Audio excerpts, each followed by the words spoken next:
আসসালামু আলাইকুম। প্রিয় প্রশাসন এবং পুলিশ বাহিনী, আপনাদের উদ্দেশ্যে একটা কথা বলতে চাই। আপনারা কেন এনসিবির সমন্বয়কের পোলাদেরকে বাধা দিচ্ছেন? কোনো বাধা দিয়েন না, ওদেরকে হবিগঞ্জে তাতে দেন। আগের দিন রায় তো দুজনে মার গেছে, এখন যাওয়ার পরে কি হয় এটা আল্লাহ জানে।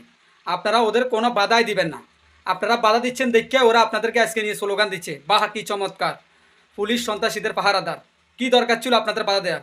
ওরা হবিগঞ্জে থাক, দেওয়ার পরে কি হয় তারপরে লাস্টে আপনারা দাইয়া ওদেরকে অ্যাম্বুলেন্স নিয়ে দাইয়েন, নতবা আপনাদের মালবাহী গাড়ির মধ্যে উঠাইয়া ঢাকা শহরে নিয়ে আসেন। কোনো দরকার নেই আপনারা বাধা দেওয়ার জন্য। আমি আপনাদের উদ্দেশ্যে বলতেছি, এনসিবি সমন্বয়কের পোলার করে আপনারা বাধা দিয়েন না। ওরা হবিগঞ্জ যাক, যাওয়ার পরে শেষে 1 ঘন্টা 2 ঘন্টা পরে আপনারা যাইয়েন। হবিগঞ্জের পোলা পাইনের এত বিতু না, ভয় পায় না। কি বলছি বুঝেন নাই? হবিগঞ্জের পোলা পাইন একটা রয়্যাল বেঙ্গল টাইগার। এটা আপনাদের মাথায় সেভ করে রাখেন।